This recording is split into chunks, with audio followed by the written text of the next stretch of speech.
السلام علیکم. ہیلو. السلام علیکم. وعلیکم السلام. حضرت خیریت ہے؟ اللہ کرم. کون بول رہا ہے؟ کوئی مسئلہ پوچھنا تھا حضرت. کہاں سے بول رہا ہو؟ کھٹیما سے بول رہے ہیں. کیا نام ہے آپ کا؟ محمد انس. اچھا پوچھو. کہنے کا مطلب یہ ہے کہ 4 امام ہیں ہاں. تو چاروں برحق ہیں؟ 5 ہے. 5 5 کون سے ہیں؟ ایک اعلی حضرت ہے. نہیں، ہمارا کہنے کا مطلب ایسے تو پھر سبھی ہیں. نہیں، ایسے تو سبھی ہیں. ہاں جیسے کہنے کا مطلب 5 امام ہیں تو 5 برحق. ہاں 4 ہے. چلو مان لو 4 ہے. چاروں برحق ہیں. چاروں کی بات صحیح ہے. ہاں اپنی اپنی جگہ صحیح. نہیں، اپنی اپنی جگہ کیوں صحیح؟ کسی ایک کی تو بات صحیح ہوگی. تو کوئی 4 راستے صحیح نہیں ہیں. وہ ایک تو قرآن حدیث کے مطابق سب نے اپنے اپنے حساب سے نکالا. مطلب سب نے اپنے تو قرآن ایک ہے، حدیث قرآن ایک میں ہے نا، یا ایھا الذین آمنوا اذا قمتم الی الصلاۃ. اللہ فرماتا ہے ایمان والو، نماز کے لیے جب کھڑے ہو ہاں. فاغسلوا وجوہکم، اپنا چہرہ دھو. اب اس میں کسی کا اختلاف نہیں ہے چاروں اماموں. نہیں، وہ بات تو المرافق سنو صحیح. پھر اللہ نے کہا کہ اپنے ہاتھ دو کونی، تو اس میں اختلاف نہیں. تیسرے مسئلے میں، تیسرے فرض میں اختلاف. وامسحوا برؤوسکم، اللہ نے سر کا مسح کرو. اب یہاں اختلاف ہے کہ آدھے کا کرو یا پاؤں کا کرو، چوتھائی کرو. تو اپنے امام ابو حنیفہ نے چوتھائی فرض کرا دیا، ایک امام نے پورا فرض، ایک امام. تو یہ ہے مسئلہ. ایک بات یہ بتائیے، اگر جیسی کوئی بندہ گردن کا مسح نہیں کر رہا ہے تو کوئی دقت تھوڑی ہے؟ نہیں کچھ نہیں، سر کا مسح ضروری ہے.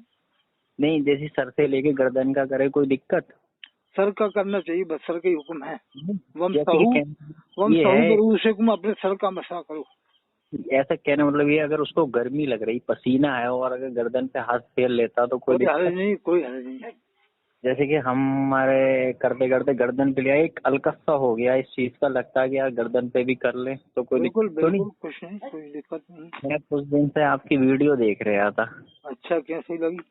اب ڈھال وہ جو رامپور والے حضرت کے بارے میں ختم ہو گئے ہیں تو ان کو لے کے. اچھا، مفتی اعظم رامپور مفتی محبوب علی صاحب. تو میں نے آپ کا نمبر دیکھا ہے، میں ان کے یار بات کرتا ہوں آپ سے بھی. بالکل، یہ بہت باریک مسئلے ہیں. ہاں، تو فی الحال میرا 4 امام برحق ہیں. اور جو ہے ویسے تو مسلک 4 نہیں ہے، میں بتاؤں آپ کو.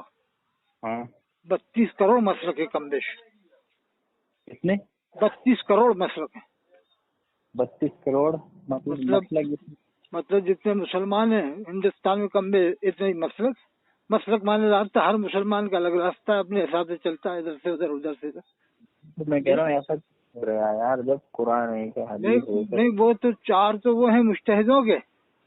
ہاں، 32 کروڑ یہ ہیں من مانی حساب سے، جو چاہتا ہے جہاں چاہتا چلا جاتا ہے. مسلک مانے راستہ. ایک بات یہ بتائیے آپ، جیسے کہ ایک من گھڑت مسلک اور بنا ہے، مسلک اعلی حضرت من گھڑت مسلک ہے.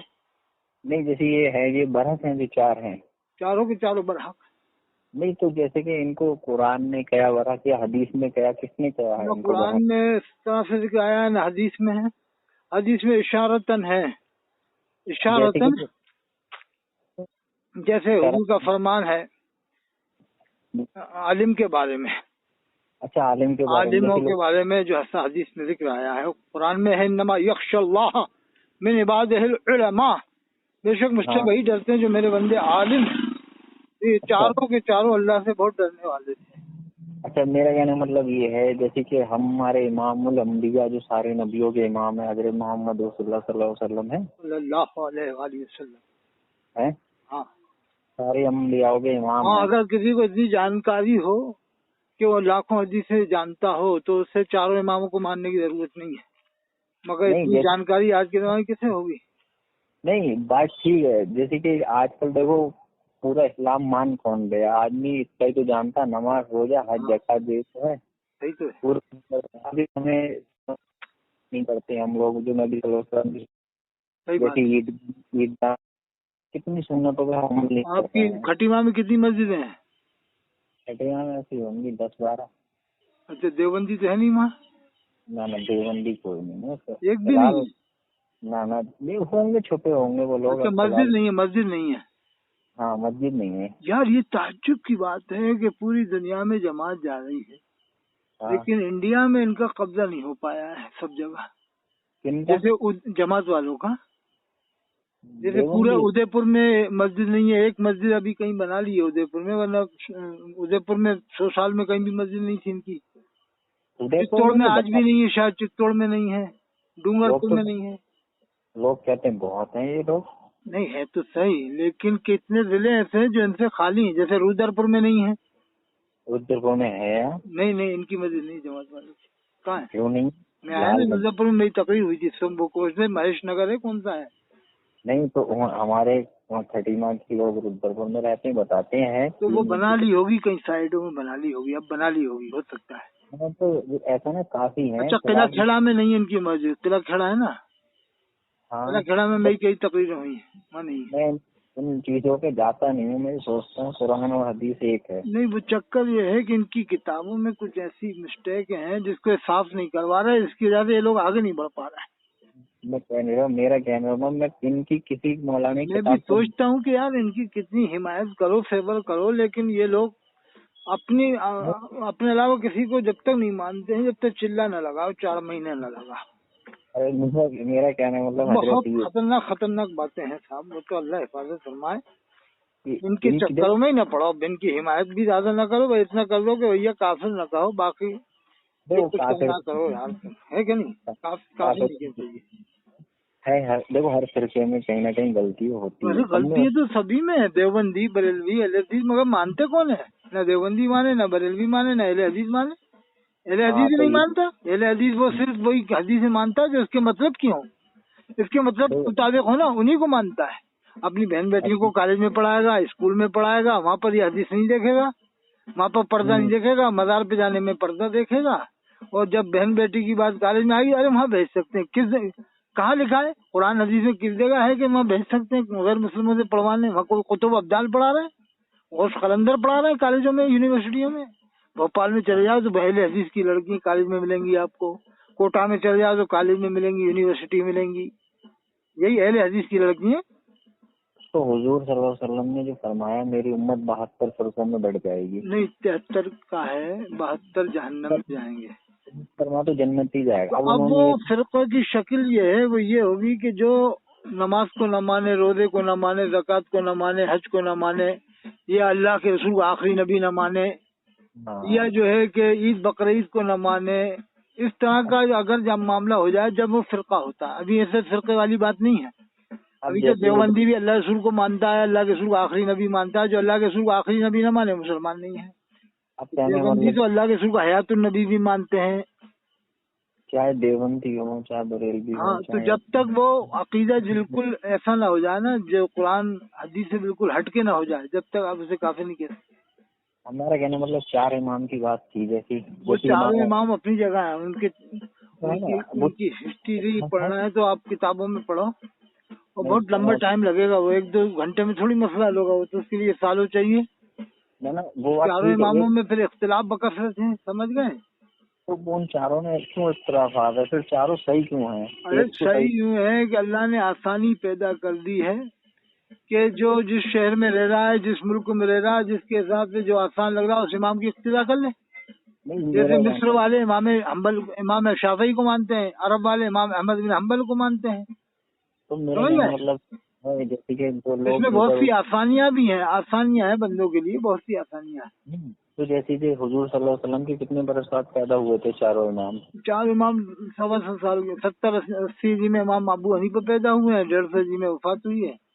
तो अल्लाह के रसूल के रिसाल फरमाने के लगभग 56-55 साल बाद पैदा हुए हैं इमाम अबू हनीफा। तो वो सहाबा किराम को जरूरत नहीं थी ना इक्तिदा की, सहाबा किराम को तो अल्लाह के रसूल को मानते थे, वो काफी। और सहाबा किराम के जमाने में किसी की जरूरत ही नहीं थी इमाम की, समझ गए आप? अब कोई कहता है कि सहाबा किराम के जमाने में कुरान खानी नहीं होती थी, तो हम भी मानते नहीं होती थी, तो सहाबा किराम तो सब के सब जन्नती हैं, तो वहाँ कुरान खानी का मतलब क्या रहा है? दूसरे इनसे पूछा जाए कि उस जमाने में इतनी प्रेसें थी जो कुरान खानी होती, तुम कह रहे हो कुरान खानी ऐसे आज होती है, तो ये मना करते ना, भोपाल वाले नहीं करते कुरान खानी, मना कर दिया भोपाल वालों ने। तो इनसे पूछा जाए मर्दूद हो, जो तुम पेट भर के खाते हो, चूतड़ों के ऊपर जो तुम जीन्स पहनते हो, चूतड़ों के ऊपर जो तुम सजा धजा के इतना पैंट बुशर्ट रखते हो, ये कब साबित है? तो उनका क्या मसला है? और ये देखो चूतड़ भर भर के खाते हैं, भोपाल में खड़े होके खाते हैं। मैं बता दूं, हजार भोपाल में यही चूतड़ भर भर के खाएंगे, बिदअत शिर्क बताने वाले कहेंगे खड़े होके सलाम पढ़ना हुक्म नहीं है, जायज नहीं है, चूतड़ भर भर के खड़े होके खाना खाते हैं। मैंने खुद देखा है ना, मैंने तो बैठ के खाया है, ये तो चूतड़ भर भर के खाते हैं, खड़े होके खाते हैं, सब चल चल के। भोपाल के अक्सर लोग भोपाल के नबी सल्लल्लाहु अलैहि वसल्लम ने फरमाया चूतड़ भर भर के खड़े होके खाना खाते हैं, बफर डिनर करते हैं और कहते हैं कि खड़े होके सलाम पढ़ना बिदअत है। अरे तू तो खुद बेदती है, तू तो खुद खड़े होके खाना खा रहा है और फेंक रहा है, बेदबी कर रहा है क्या नहीं साहब? सही बात है। तो ये चूतड़ भर भर के खाते हैं, भोपाल में फेंकते हैं। इनसे कहो कि चूतड़ भर भर के तुम खा रहा हो, एक रोटी की जगह 10 रोटी खा रहा हो, फिर कहते हो कि साहब ये है वो है फलाना ढमाका है। मतलब ही है, सब मतलब ही है। अरे मैं कह रहा हूँ तुम तो किसी को मत मानो, सिर्फ अल्लाह रसूल को मानो, साहबा को मानो, अहले बैत को मानो, गरीब नवाज को मानो। और शेख मुहिद्दीन चिश्ती अजमेरी ने इस्लाम फैलाया, इन लोगों ने क्या इस्लाम फैलाया इन मौलवियों ने, ये बताओ। मेरा कहना मतलब ये है, जैसी अगर शेख मुहिद्दीन चिश्ती अजमेरी को तो आप मानते हो ना? सबको मानते हैं, यहाँ इतने बड़े बुजुर्ग हैं, क्यों नहीं मानते? अरे तो उन्होंने इस्लाम फैलाया, इन्होंने इस्लाम फैलाया क्या? भोपाल वालों ने, इंदौर वालों ने इस्लाम फैलाया, उज्जैन वालों ने फैलाया, किसने फैलाया? मेरी एक बात सुनो, मेरी हजरत एक बात ये सुनो। जैसे अहले हदीस कहता है कि साहब वो ऐसा है वैसा है, कि गरीब नवाज ने कलमा पढ़वाया अपना। कहाँ कलमा पढ़वाया? इसने देखा था गरीब नवाज ने कलमा पढ़वाया? ये तो सब खाली बातें। ये बताओ किसी अजमेर में कहीं एक दुकान में लिखा बता दो कि गरीब नवाज के नाम का कलमा लिखा हो, ला इलाहा इल्लल्लाह चिश्ती रसूलुल्लाह लिखा हो। अरे अजमेर में नहीं बल्कि पूरी दुनिया में कहीं भी ऐसा लिखा हो तो मुझे बता दो, पूरी दुनिया में एक भी जगह बताए अहले हदीस भोपाल का, कोटा का, कि साहब उन्होंने कलमा पढ़वाया अपना। अरे उस जमाने जब किताबें ही नहीं लिखी गई थी, कोई ने क्या बना के लिख दिया उनकी तरफ से, वो जिम्मेदार थोड़ी है। समझ गए ना बात? कि साहब मरीज आया था तो आजमाने के लिए आपने ला इलाहा इल्लल्लाह रसूलुल्लाह पढ़वाया, तो हम भी मानते हैं कि देवबंदियों ने भी लिखा है, हाफिज थानवी साहब ने भी लिखा है, तब सनाबिल ने भी लिखा है, आला हजरत ने भी लिखा है। अब लिखने वाला लिख रहा है, वो जाने, उसका जिम्मेदार वो है। एक बात सुनो हजरत, एक बात और बताइए इसमें जवाब भी है भाई, मैं कह रहा हूँ जवाब भी है। एक बात तो सुनो मेरी भी, कोई अपनी बात करो। मेरा कहना मतलब ये है, जैसे 4 इमाम है, कोई इमाम अबू हनीफा के तरीके से नमाज पढ़ रहा है, कोई इमाम शाफई के तरीके से, तो ये सही है कि जैसी अपनी अपनी नमाज सही है। वो तुम्हें अगर चारों को नहीं मानना, मगर इतनी जानकारी होना जरूरी है हदीसों की, तो फिर आपकी मर्जी। ये अहले हदीस है, आलिमों ने लिखा है। क्या अहले हदीस वही हो सकता है? अहले हदीस जो गैर मुकल्लिद वही बन सकता है जो इतनी हदीसें जानता है। नहीं, हजारों हदीस हैं। अब हर अहले हदीस तो हजारों हदीस जानते नहीं, 100 हदीस भी मुश्किल से जानता है। तो वो अहले हदीस के बड़े आलिमों ने भी लिखा है कि गैर मुकल्लिद होने का दावा वही कर सकता है जो हजारों हदीसें जानता हो, उसको हदीसों के ऊपर महारत हासिल हो, यानी वो इल्म भी हासिल हो, खाली याद नहीं है, वो इल्म भी है हदीस का। जैसे हदीस मौलिल किसे कहते हैं, हदीस मरफू किसे कहते हैं, मकतू किसे कहते हैं, हदीस मुतवातिर किसे कहते हैं, फिर हसन किसे कहते हैं, फिर कवी किसे कहते हैं, फिर ज़ईफ किसे कहते हैं, फिर मौजू किसे कहते हैं। फिर इसके बाद सिलसिला होता है हदीस मुदल्लिस किसे कहते हैं, मुदल्लस किसे कहते हैं, तदलीस किसे कहते हैं, फिर है हसन किसे कहते हैं, हसन लिज़ाती किसे कहते हैं, हसन लिगैरी किसे कहते हैं। फिर होता है इसमें भी हसन सही लिज़ाती किसे कहते हैं, फिर सही लिगैरी किसे कहते हैं। फिर सबकी पहचानें बताई हैं कि ये हदीस सही है, ये सही लिज़ाती है, ये सही लिगैरी है, ये हसन लिज़ाती है, हसन लिगैरी है। एक होती है हदीस मुरसल। अरे सुन तो लीजिए हजरत, एक मैं बात सुन लीजिए, मैं जो कह रहा हूँ वो सुन लीजिए। चलो सुना जा। कहने का मतलब ये है, जो रामपुर का ये चल रहा मैटर, इसका क्या है हजरत के ऊपर? वो बहुत जबरदस्त अल्लाह के नेक बंदे थे, मुफ्ती आजम मुराद, कौन थे? रामपुर से पूरे हिंदुस्तान में इतने बड़े मुफ्ती अब आज के जमाने में नहीं मिलेंगे जल्दी से, इक्का दुक्का ही मिलेंगे गिनती के। उनमें एक थे उस्ताद सुन्नत कुतुबे वक्त हजरत मौलाना मुफ्ती महबूब अली साहब रामपुर के।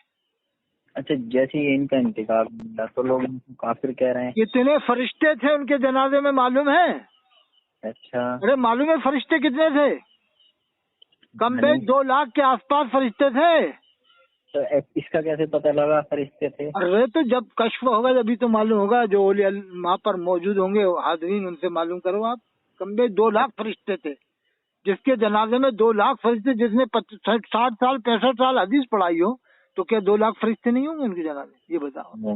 نیک شخصیت ہے، چہرے سے پتہ 65 لگ جاتا، سال 60 سال یا 65 سال پڑھایا ہے، کردار بتا دیتا حق کیا ہے تو باطل کیا ہے۔ میں ملا ہوں نا ان سے، ان کے جانشین تھے، ابھی ہیں، ابھی زندہ ہیں۔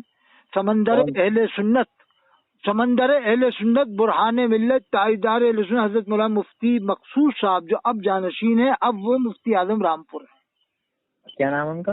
مفتی مقصود صاحب، ان سے ملنا، آپ کو خود لگے گا کہ واقعی یہ سمندر اہل سنت ہے۔ آپ کہاں کے ہو؟ میں فرون ضلع ودیشہ MP مدھیہ پردیش کا۔ اچھا، مدھیہ پردیش کے ہو آپ؟ ہاں۔ تو میرا کہنے مطلب یہ ہے کہ لوگ آج کل اس کو بھگا دیا مسجد سے، اس کو بھگا دیا مسجد سے، نہیں یہ کرنا۔ خناس لوگ ہیں، یہ قیامت میں ان کی بہت بری پکڑ ہوگی۔ اللہ نے قرآن میں فرمایا ہے وَأَنَّ الْمَسَاجِدَ لِلَّهِ، مسجد اللہ کے لیے ہیں، فَلَا تَدْعُوا مَعَ اللَّهِ، اللہ نے فرمایا اس میں اللہ کے علاوہ کسی اور کو نہ پکارو۔ اچھا فَلَا ایک چیز تَدْعُوا مَعَ اور، اللَّهِ أَحَدًا، ہے کہ نہیں؟ اللہ نے فرمایا اس میں کسی اور کو نہ پکارو اللہ کے علاوہ، یعنی یا غوث المدد نہ کہو، یا غریب نواز المدد نہ کہو، یا علی المدد نہ کہو، یا اللہ کے لیے اللہ ہی کو پکارو یہاں کر۔ لیکن اب بھی مسجد میں آ کے بھی یا غریب نواز المدد پکارو یا اعلیٰ حضرت المدد پکارو، تو تمہارا کیا جواب، قیامت میں کیا جواب دیں گے لوگ؟ سمجھ لو۔ مزار کی فوٹو مسجد پہ لگا سکتے ہیں، مسجد کے اندر بازار کی فوٹو لگانے میں کوئی حرج نہیں ہے، وہ تو بے جان چیز ہے، بے جاندار چیزوں کی نہیں لگا سکتے۔ دیکھو ایک اور آیت ہے ومن اظلم ممن منع مساجد اللہ، جو اللہ کی مسجدوں میں آنے سے روکے اس سے بڑا ظالم کون ہوگا؟ یہ قرآن کی آیت ہے۔